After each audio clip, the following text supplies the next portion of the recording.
Hola, bienvenidos una vez más a esta segunda clase del libro de los Efesios.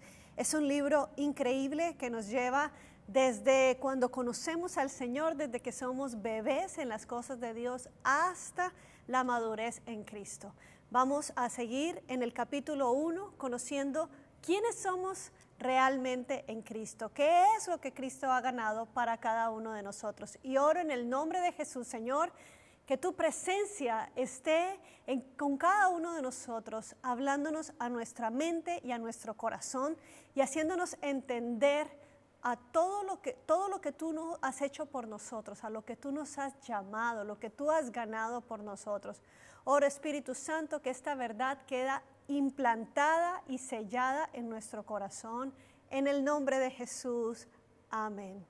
Como dijo mi esposo en la clase anterior, los primeros 3 capítulos del libro de Efesios nos dice quiénes somos en Cristo.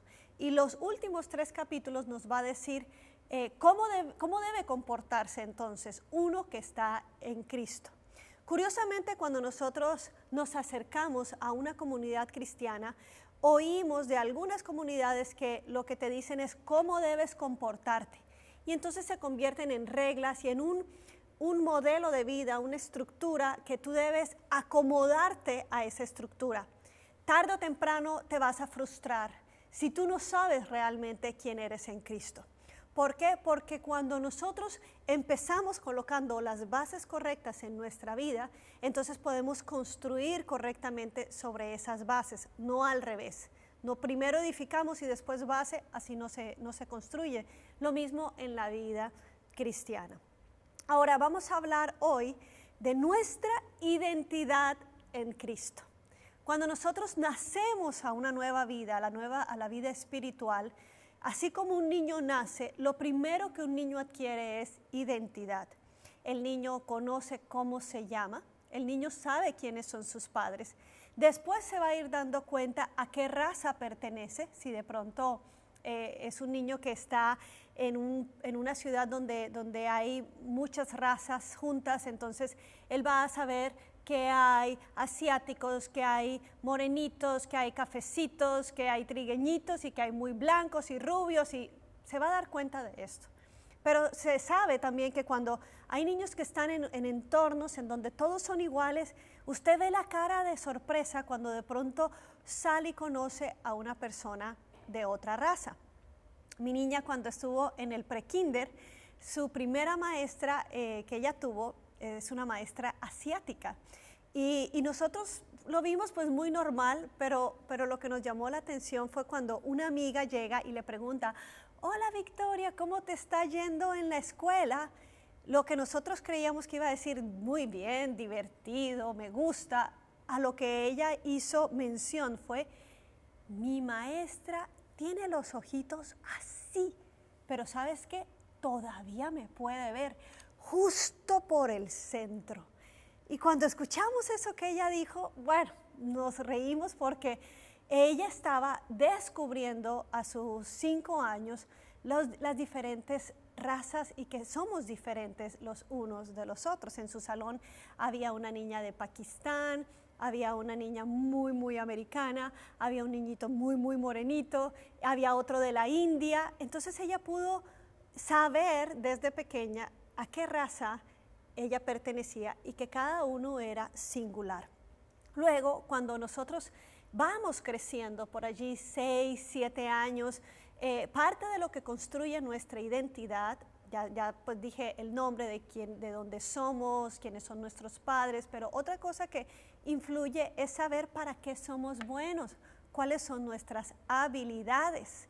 Y entonces, conforme estamos en la escuela, van saliendo estas cualidades. Por ejemplo, el niño que se destaca en la pintura, el que tiene ese rasgo artístico muy fuerte, o el que es bueno en la música, o con el baile, o con las matemáticas, o con la lectura. Es un niño que ama el estudio, o el que es bueno en el recreo, porque también hay unos que tienen una gran habilidad social, y entonces todo esto se empieza a florecer y nosotros empezamos a descubrir cuál es el hijo que se nos ha regalado, porque podemos soñar sobre nuestro hijo, pero realmente no tenemos control que si va a ser un gran deportista o va a ser un gran músico, aunque podamos incentivar ciertas cosas, realmente lo que está puesto en él es lo que va a florecer, y como padres debemos nosotros ayudarles a que ellos puedan correr en esas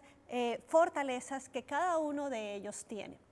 Aquí estamos hablando que el apóstol Pablo nos dice, miren, ustedes ahora... Me encanta porque entonces cuando empieza a él explicar quiénes somos, él usa muchas veces la palabra en él o en Cristo, queriendo decir, esta es tu nueva identidad.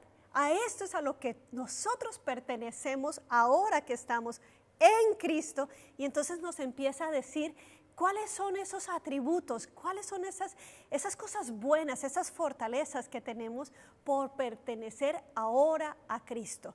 Y es muy importante entender esto porque toda la vida vivimos viviendo en lo que nosotros conocemos de nosotros y de este mundo, pero resulta que ahora estamos en un nuevo reino, que es un reino espiritual, y necesitamos saber a qué yo pertenezco, de qué se trata esto, de qué yo puedo echar mano y tener disponible, y no perdernos de ninguna de estas cosas que tenemos. Entonces, empezamos a leer la palabra de Dios en Efesios, en el capítulo 1, y del verso 7 al 10, dice, en Él tenemos la redención mediante su sangre, el perdón de nuestros pecados, conforme a las riquezas de la gracia que Dios nos dio en abundancia, con toda sabiduría y entendimiento.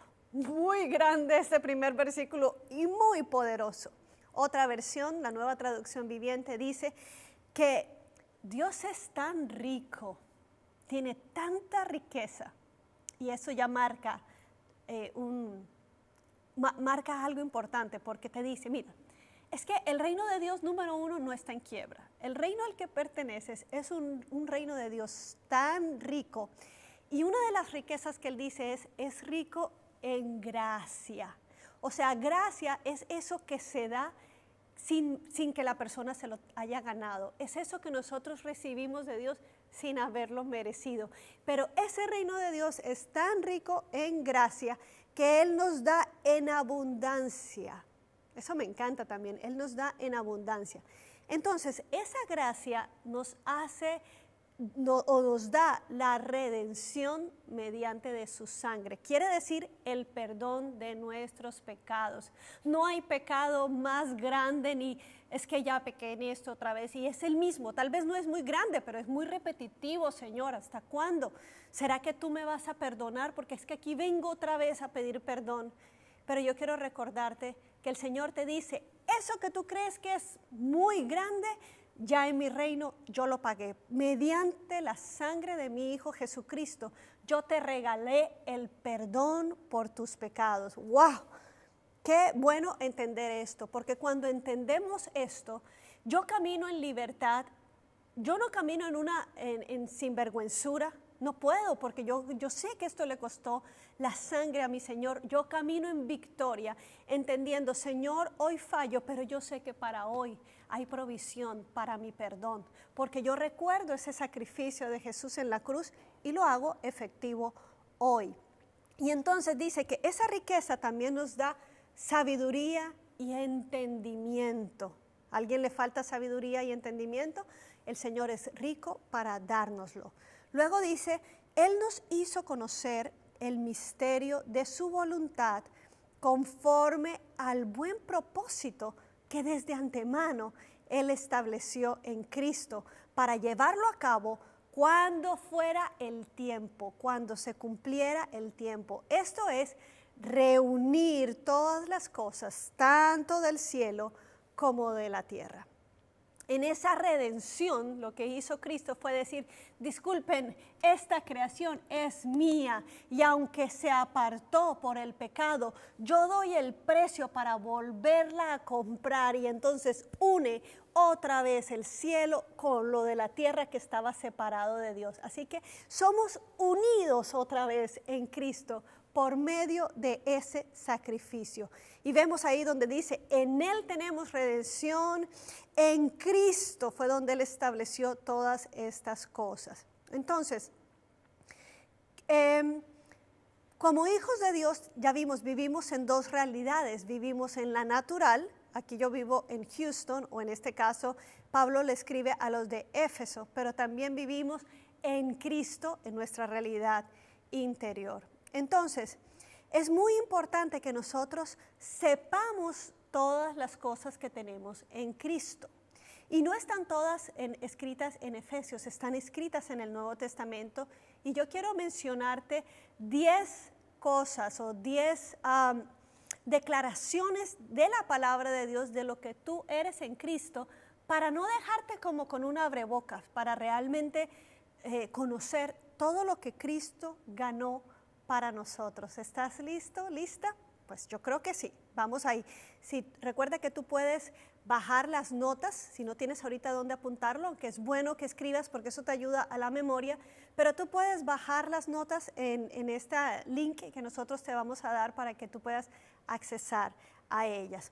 Pero es importante conocer estas cosas. Dice, entonces, número 1, estoy vivo con Cristo. Eso dice Efesios 2:5. Yo vivo en Cristo. Número 2, yo soy libre de la ley del pecado y de la muerte. Eso dice Romanos 8:2. Quiere decir que la palabra de Dios o la ley del pecado es, tú pecas y por lo tanto estás destituido de la gloria de Dios, hay muerte. Pero ahora en Cristo esa ley ya no está sobre mí. Yo peco, pero yo tengo redención. Todo lo que yo hice y todo lo que yo falle aquí, yo sé que tengo ya un ticket de redención y es la sangre de Cristo. Número 3, soy santo y sin vergüenza ni culpa delante de Él. Eso es Efesios 1:4. Número 4, yo tengo la mente de Cristo, Primera de Corintios 2:16. Me encanta esto porque mi mente está llena de limitaciones, mi mente está llena de paradigmas, cosas que yo creía o creo que son verdad, pero cuando yo os digo, frente a todos los días, yo puedo decir, Señor, yo quiero tener tu mente porque tú la prometiste para mí. Dame tu mente, y es esa iluminación del entendimiento, del poder creer y ver las cosas como Cristo las vería. ¡Wow! Maravilloso. 5, tengo la paz de Dios que sobrepasa todo entendimiento. Tengo la paz de Dios que me ayuda a sobrepasar lo que yo puedo entender.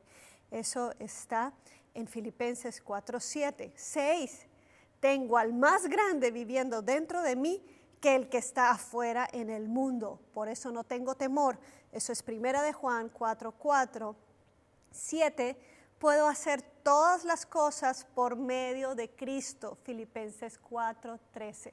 Es importante que tú, cuando necesites declarar esto, lo tengas a la mano y sepas, todo lo puedo en Cristo que me fortalece. El otro día estábamos en una fiesta de niños, invitaron a mi hija y la invitaron a escalar y ella estaba un poco temerosa, era su primera vez escalando ya una de estas paredes un poco grande, y una amiga la vio temerosa y se acercó y le dijo, Victoria, cuando estés haciendo eso, di, todo lo puedo en Cristo que me fortalece. Y eso fue una verdad revelada a ella, porque fue como dijo, wow. Y ella dijo, me contaba, mamá, cada vez que yo miraba arriba, yo decía, todo lo puedo en Cristo que me fortalece. Todo lo puedo en Cristo. Y lo que hizo fue deshacer pensamientos de no puedo, de temor, y logró subir no solamente esa pared, sino que fue a la pared más alta y a la más alta. Ahora, cuando yo comparto de eso con una amiga, me dice, ay, yo necesito eso porque yo estoy en este país, ya yo estoy grande, pero yo me he puesto como meta aprender inglés. Y cada vez que tengo ese bendito examen, a mí me da un susto, yo soy, ay, no puedo, no voy a poder, pero ahora voy a agarrar esa palabra. Claro, voy a estudiar, pero cuando esté en ese examen, voy a declarar eso.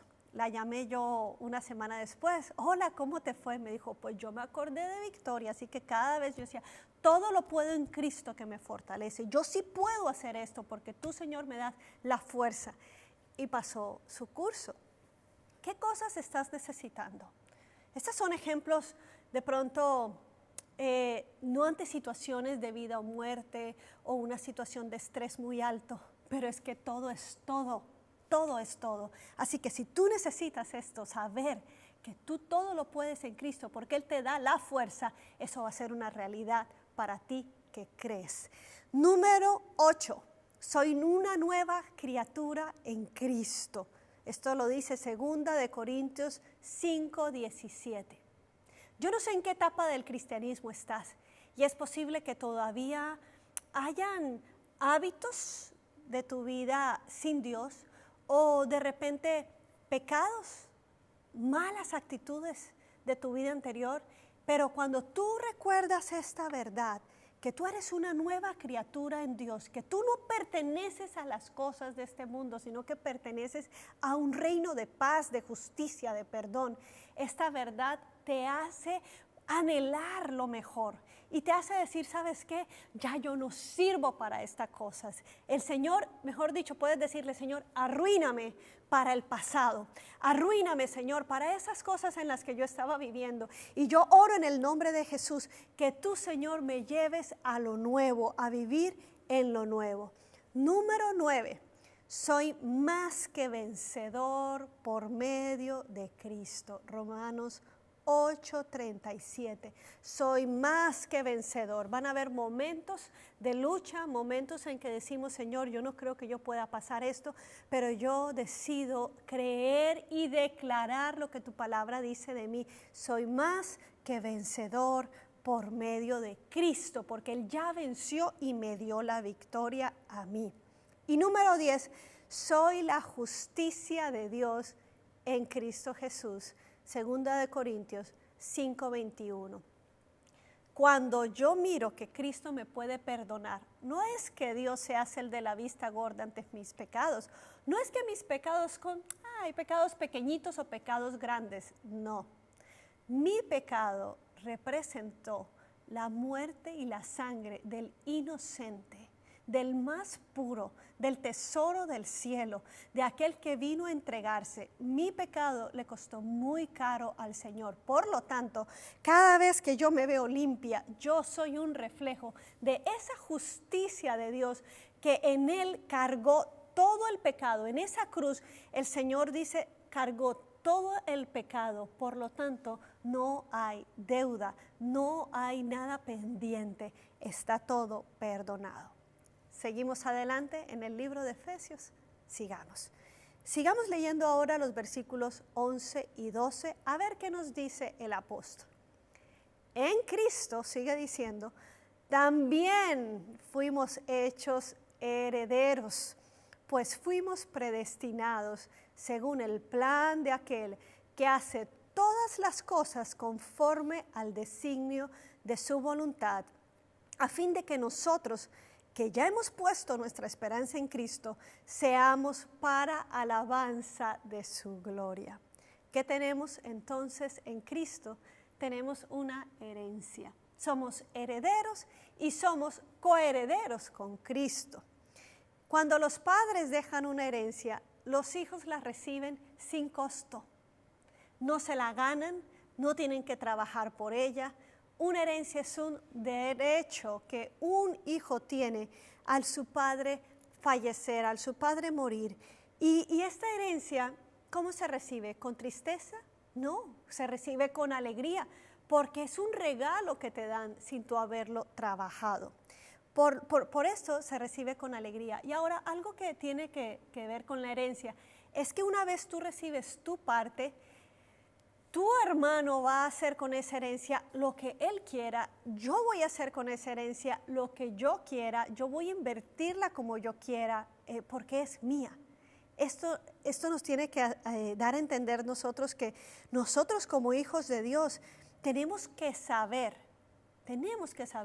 qué cosas son la herencia. Bueno, una de las cosas que tenemos como herencia y es grandísima es una vida eterna. Ahora, tú dirás, bueno, quizá esa vida eterna es cuando yo me muera voy a recibir una herencia. No, eso no es lo que dice la palabra de Dios. La palabra de Dios nos dice en el libro de Juan, en el capítulo 17, en el verso 3, nos dice, esta es la vida eterna, que hoy conozcas, que en esta vida conozcas a Jesucristo y al Padre.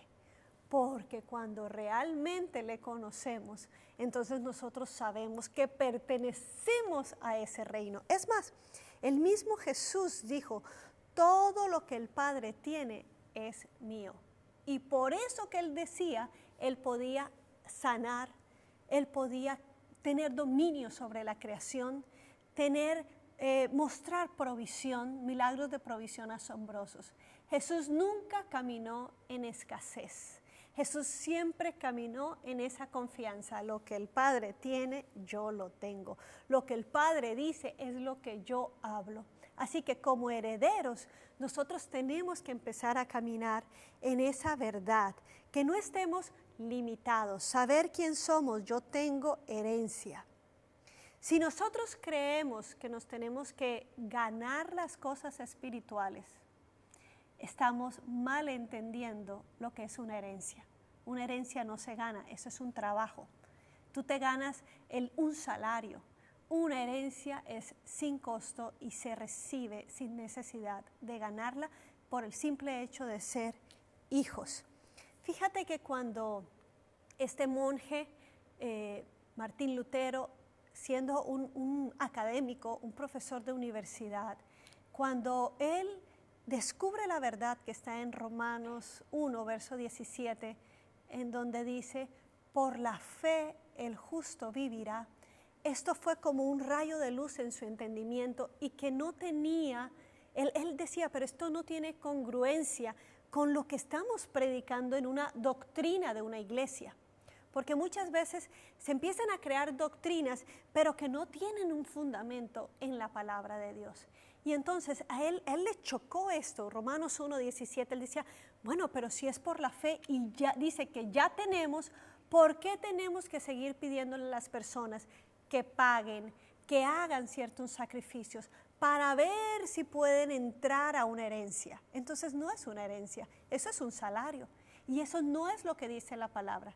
Y esas fueron las bases que a través de la palabra de Dios este monje empezó a acumular para lo que hoy conocemos como la reforma o la protesta que hace una reforma de la iglesia, de la cual hoy estamos muy bendecidos porque hoy tenemos acceso a la palabra de Dios. Antes eran solo unos pocos.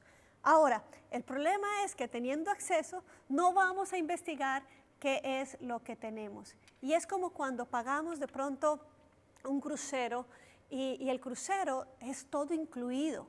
Y entonces, pero si tú no sabes muy bien cómo funciona el todo incluido y tú te das cuenta que en un crucero están los desayunos como generales, los grandes desayunos, luego ves que al lado de la piscina también te dan comida y tú puedes ir ahí a comer porque pues estás adentro, quiere decir que pagaste este crucero, pero a veces también uno encuentra ciertos restaurantes que se ven como más finos y hay personas que no saben que ese todo incluido incluía poder entrar a esos restaurantes. Y entonces tal vez se quedó aquí en los restaurantes más informales y por no conocer a todo lo que tenía derecho, se perdió de la cena elegante, de poder ir a comer tal vez unos platos más exóticos o más costosos, pensando que de pronto tenían un costo adicional.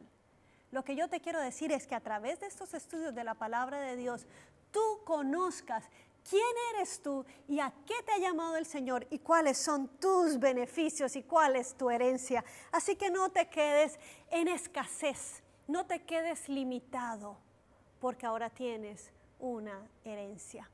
Cuando mi padre muere, nosotros dependíamos financieramente de él y también del trabajo de mi mamá, pero necesitábamos porque estábamos en la etapa de la universidad y la universidad es muy costosa y él pagaba la universidad y apenas él muere, a mí me da un susto y yo digo, ¿y ahora cómo vamos a hacer?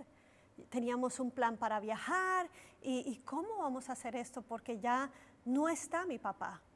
Y yo le digo a mi mamá, ¿cómo vamos a hacer ahora? Y ella me dice, tranquila, tranquila, porque ahora viene una herencia. Y eso fue como algo poderoso para mí, porque ya no tener que ir a pedirle a mi papá, papá, ¿me puedes dar para esto? Papá, ¿me puedes, tengo que pagar esto o esto del médico? ¿Puedes por favor comprarme los medicamentos? Ya no tenía que hacer más eso y tuve que hacer un cambio y decir, ok, y a los 6 meses cuando esa herencia llegó, ya yo dije, ok, entonces de aquí yo decido pagar esto para la universidad, decido esto para el viaje, y empecé a caminar con otra autoridad y otra dinámica que tuve que aprender a hacerlo. Tú sabes que en la palabra de Dios nos habla Jesús la historia de un padre que tenía 2 hijos y un hijo le pide la parte de su herencia, ya quería irse, ya quería desconectarse de su padre, ni siquiera esperó a que su padre muriera y le diera la herencia, sino que le dijo, ¿sabes qué, papá? Algún día te vas a morir, dame la parte de mi herencia, y se fue a malgastarla, dice la palabra de Dios. Y conocemos esa parte del hijo que después lo despilfarra todo y regresa. Pero hoy quiero enfocarme en el hijo mayor, en el que se queda en la casa.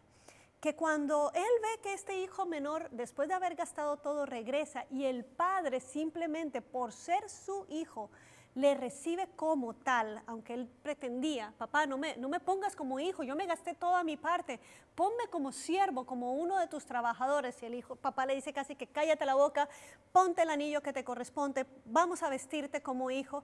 Pero el hijo mayor, al ver esto, él siente este enojo en su corazón y le dice, pero ¿cómo es esto, papá? Que yo ni siquiera he tomado de un corderito de los tuyos para hacer fiesta y gozarme con mis amigos. Y el papá también le dice, pero hijo, si tú no lo has hecho es porque no has querido, porque no has entendido cuál es tu lugar, porque todo lo que yo tengo es tuyo y tú sigues con la mentalidad como un siervo. Tú estás aquí en mi casa, pero te estás comportando como un criado, pero tú eres hijo y esta es tu herencia, así que disfrútala.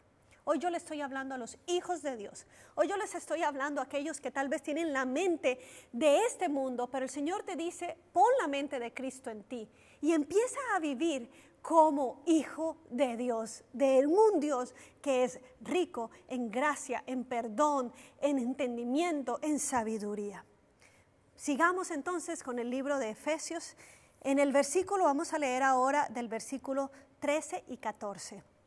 ¿Qué más nos ha dado Dios? ¿Cuál es esta identidad que tenemos nosotros en Cristo? Dice la palabra de Dios, verso 13, en Él, miren una vez más, en Él también ustedes, cuando oyeron el mensaje de la verdad, el evangelio que les trajo a la salvación y lo creyeron, fueron marcados con el sello que es el Espíritu Santo prometido.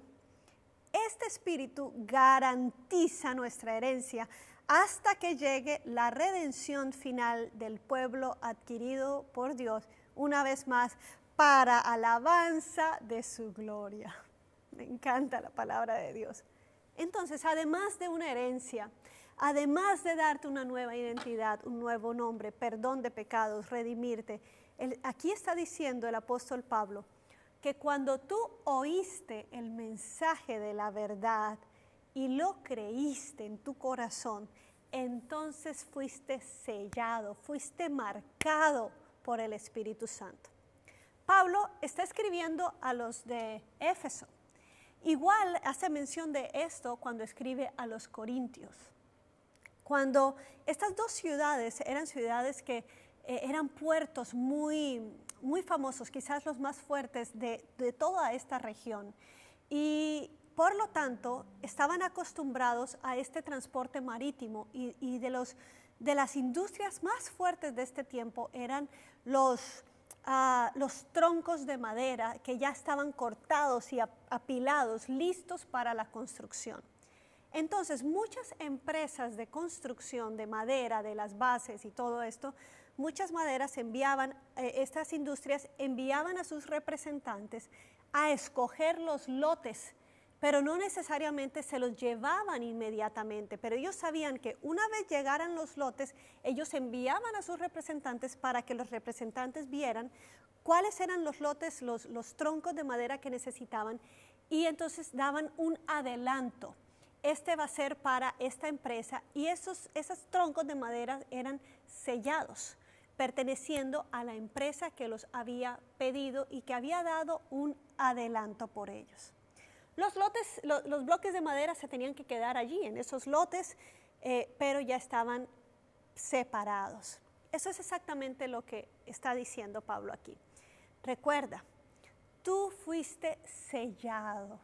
¿Por qué? Porque eso es una garantía. La presencia del Espíritu Santo en nuestras vidas es una garantía de esa redención final, de que cuando muramos y estemos delante del Señor, nosotros somos de Él, porque tenemos ese sello del Espíritu Santo en nuestras vidas. Entonces, ese sello del Espíritu Santo nos va a ayudar para mucho, dice la palabra de Dios. Vamos a estudiar más adelante de qué se trata todo esto del Espíritu Santo en nuestras vidas, pero principalmente el Espíritu Santo en nuestras vidas nos da el entendimiento, nos abre los ojos para conocer realmente al Señor, nos da el poder. Vamos a verlo más adelante.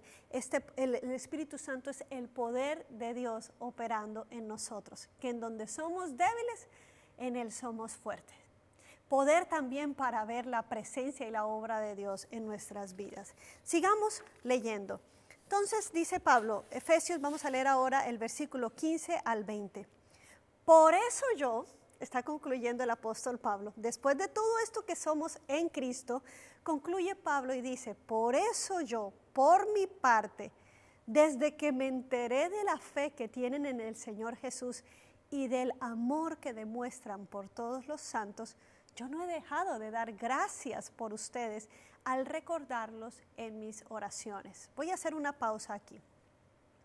Me encanta que esta es una de las cartas en donde Pablo no está tratando un problema de la iglesia, que se están portando mal, que se están peleando, que están viviendo como si Cristo no los hubiera rescatado de esa manera de vivir.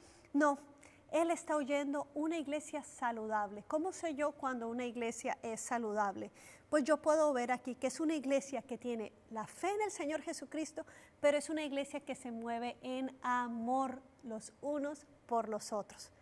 Dice Jesús, en esto conocerán que son mis discípulos, en que se aman los unos a los otros, no en que se juzgan, no en que se excluyen, no en esas envidias, celos, pleitos, no, en que realmente se aman. Entonces Pablo dice, yo doy gracias a Dios y los recuerdo en mis oraciones. Pero lo que vamos a ver es lo que Pablo ora por estos creyentes. Y yo te quiero animar a que cuando tú escuches estos 3 puntos de cómo Pablo ora por estos creyentes, sean como una guía de oración, porque a veces no sabemos cómo, o sea, sí sabemos cómo orar por las personas, pero quizás nos quedamos muy llanitos. Quizás solo oramos, Señor, ayúdale en este problema, Señor, quítale este dolor físico, o Señor, abre puertas.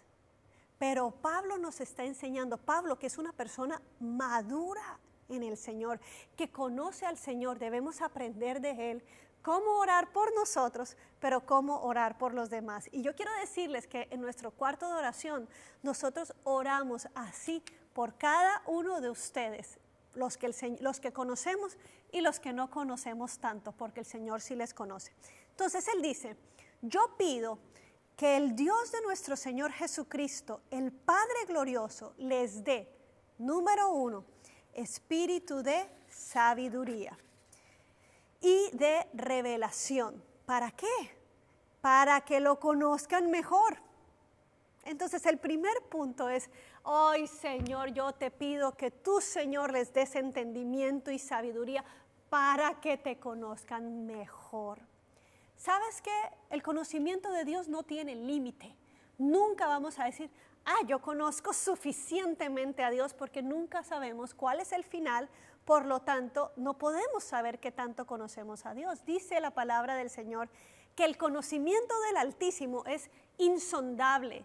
¿Qué quiere decir esto? Bueno, en la antigüedad, cuando las personas estaban en los barcos, ellos no tenían estos radares que con eco podían saber cuánto era la profundidad de donde estaban. Ellos tiraban unas cuerdas. Y entonces, conforme tanta cuerda, tenían marcadas las cuerdas, hemos tirado tantas cuerdas, como se dice, de profundidad, pero el conocimiento de Dios es tire cuerda, tire cuerda, tire cuerda, tire cuerda. No se puede medir la sonda. No hay suficiente sonda en el mundo para poder llegar al conocimiento de Dios. Por lo tanto, siempre vamos a tener que estar orando. Oh Señor, sigue dándome sabiduría y entendimiento para poder conocerte mejor. ¿Qué es conocer a Dios mejor? Usted podrá decir, sí, ¿cómo le conozco? ¿Cómo es su cara? ¿Cómo es el color de su pelo, de sus ojos? ¿Cómo es Dios? Es realmente cuando tú conoces a alguien, no solamente son rasgos físicos, es cuál es su carácter. Por ejemplo, ¿qué es lo que esa persona ama? ¿Qué es lo que esa persona piensa? Sí podemos conocer mucho de eso cuando nosotros leemos la palabra. Ahora que estamos educando a mi hija en los caminos del Señor, ella dice, pero yo quiero oír a Dios. A mí no me gusta eso de orar porque yo solo hablo. Yo estoy hable y hable, pero Él no me responde. Se pone así, a veces enojada. ¿Para qué quieren que ore? ¿Para qué hable sola? Entonces, oh, wow, Victoria, bueno, qué buen desafío, ¿no? Para hijos de pastores, ¿no?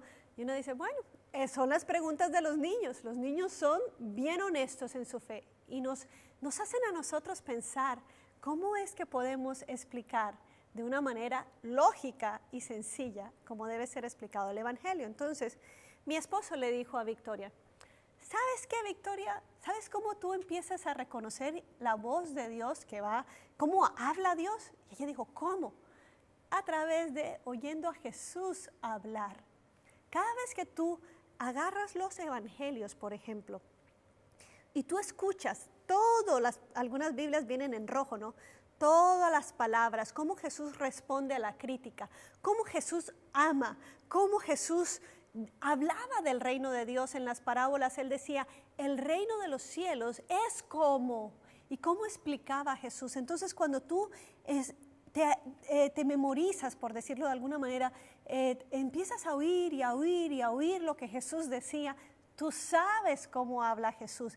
Y cualquier otro mensaje tú vas a decir, esto no suena a Jesús. ¿Por qué? Porque le has escuchado, sabes. Gracias a Dios tenemos la palabra para poder saber cómo habla Dios. Cuando tú lees el Antiguo Testamento y tú ves cómo Dios habló a través de los profetas, es precioso, porque tú empiezas a conocer cuál es el corazón de Dios, qué es lo que ama Dios. Los proverbios también nos dicen, 7 cosas ama Dios, o 6 cosas abomina el Señor y aún la 7ª la aborrece.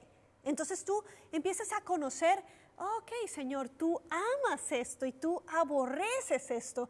Yo empiezo a conocer tu carácter. Hay un libro precioso que a mí me encantó, que se llama Los deleites de Dios, escrito por John Piper, un teólogo moderno, un teólogo actual.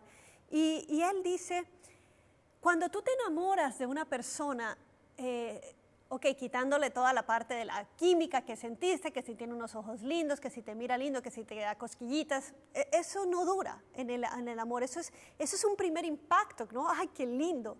Pero realmente uno puede conocer gente que dice, wow, qué lindo, pero cuando uno conoce más de cerca dice, ¡ay, no! Es un patán, o no tiene nada aquí. No, muy lindo por fuera, pero por dentro no. Pero cuando tú te enamoras de una persona es porque le has conocido en su interior, conoces qué es lo que esa persona ama. Y este libro de los deleites de Dios habla de las cosas que Dios ama, las cosas que dice su palabra. Cuando él encuentra en su palabra que Dios dice, el Señor se deleita, o el Señor le gusta esto, y hace un estudio de todo lo que él ama, lo que Dios ama. Es precioso y me encanta porque cada vez que cuando lo leí me iluminó, como dice Pablo. Yo oro para que ustedes tengan sabiduría y revelación de Dios. Y cuando usted conoce al Señor, ¿sabes qué va a empezar a pasar en tu vida? Te vas a empezar a enamorar de Dios. Y entonces ya tu vida se llena de esta alegría, de este gozo que nadie te puede robar. Entonces, ora por ti mismo, Señor, y por los que amas, Señor, que te conozcan mejor, porque yo sé que si te conocen, hoy se van a enamorar de ti, Señor. 2, pido también que les sean iluminados los ojos del corazón. ¿Para qué? No, ya no es para que le conozcas a Él, sino para que sepas a qué esperanza Él te ha llamado. También dice, ¿cuál es la riqueza de su gloriosa herencia entre los santos? Es lo que te estoy diciendo ahorita. No quedarnos simplemente en comiéndonos el desayuno y estar en los comedores generales, sino para que sepas que allí también esa es parte de tu herencia, para que sepas cuál es la esperanza. Mira, la esperanza que Dios te ha llamado no es una falsa motivación, no es como falsas ilusiones. No. La esperanza que Dios te ha llamado tiene que ver, ¿para qué Dios me quiere en su reino? El Señor te va a iluminar y te va a decir, ¿sabes qué? Yo cuento contigo para esto, porque estás con mi gracia, porque vas con mi soporte, porque vas con mi apoyo. Entonces ya tú empiezas a saber, wow, Señor, si tú no sabes, dile, Señor, ilumíname el corazón para saber, Señor, en dónde yo tengo que estar en tu reino, Padre. Luego dice, 3, ora por ellos también, para que ustedes sepan cuán incomparable es la grandeza de su poder a favor de los que creemos. Vuelvo a repetir, cuán incomparable es la grandeza de su poder a favor de los que creemos. Ese poder es la fuerza grandiosa y eficaz que Dios ejerció en Cristo Jesús cuando lo resucitó entre los muertos y lo sentó a la derecha de las regiones celestiales. ¿Qué tal? ¿Es cualquier poder? ¿Es algo así? No, toma, el Señor te da para que estés contento hoy. No, el Señor quiere que tú entiendas cuán incomparable, cuán grande es el poder, porque ese mismo poder que resucitó a Cristo de entre los muertos es el que quiere operar en mí. Así que, Señor, yo no me voy a quedar corta, yo no me voy a quedar, Señor, nadando en las orillas y creyendo, ay, qué lindo mi poder, qué linda mi piscinita. Señor, tú has dado un océano, Señor, para yo poder caminar, entrar y ver. Uno de los versículos que tenemos así en nuestro cuarto de oración es precisamente 1 Corintios 2:9, que dice, cosa que ojo no vio, ni oído oyó, ni siquiera lo han pensado. Esas cosas son las que Dios tiene preparadas para los que le aman. Entonces yo digo, Señor, yo no lo puedo pensar. Yo no puedo pensar qué es lo que tú quieres para esta persona, pero esas cosas precisamente son las que yo pido, Señor, de herencia. Son las que yo pido que tú, Señor, nos dejes con la boca abierta, que tú nos sorprendas. Yo he orado esas oraciones en mi vida. Después de que matan a mi padre en un intento de secuestro allá en Colombia para sacar dinero, ¿no?, de sus empresas y todo. A los años que siguieron y empezaron a perseguir a mi hermano mayor, también para estar sacando dinero de la empresa. Y una noche, yo recuerdo que ya yo estaba en Costa Rica, teníamos esa amenaza y ya sabíamos que las amenazas de estas personas no eran simplemente amenazas, ya habíamos sufrido la pérdida de nuestro padre. Así que una noche me levanto en angustia y sabiendo que hay una fecha donde ellos quieren venir por la vida de mi hermano. Y yo recuerdo que esa oración que yo hice, yo me levanté en temor, pero el Espíritu Santo estuvo dentro de mí esa noche. Y yo me levanté y yo dije, Señor, yo sé, Padre, que tú, Padre, guardas a mi hermano porque tú tienes promesas sobre él que todavía no se han cumplido y esa es mi esperanza, tu palabra. Y nos paramos ahí. Yo no sé, Señor, cómo lo vas a hacer, pero yo sé que tú nos vas a sorprender. Y siempre es mi oración. Después de esa experiencia yo le digo, Señor, sorpréndenos porque tú haces cosas que no hemos pensado ni imaginado. Resulta que cuando llega el día y cuando este grupo de hombres está bajando de la montaña en Santa Marta para ejecutar su plan, fueron interceptados por un grupo del ejército de Colombia y murieron todos menos el líder al cual habían herido y se lo llevaron al hospital. Por lo tanto, la noticia sale en los noticieros y nos damos cuenta que el mismo día que ellos habían preparado trampas, ese mismo día Dios estaba dando la victoria y estábamos siendo testigos de la liberación, del poder de Dios que libera a los que Él ama. A los que Él ama.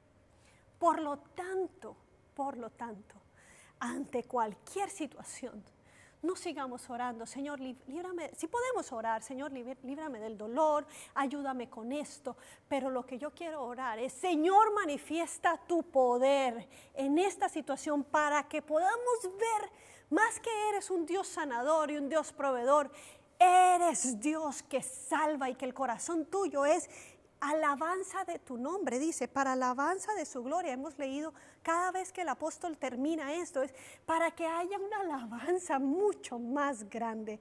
Así que bendito Dios, como dice el apóstol, alégrate cuando estés en pruebas, porque el Señor es el que va a mostrar su nombre poderoso y victorioso a favor de los suyos. Yo te bendigo en el nombre de Jesús y oro que en este tiempo tú seas fortalecido en tu ser interior y oro conforme al apóstol Pablo, que le conozcas mucho más, que sepas cuál es la esperanza a la que Él te ha llamado y que puedas vivir en la grandeza de su poder. Que el Señor te bendiga.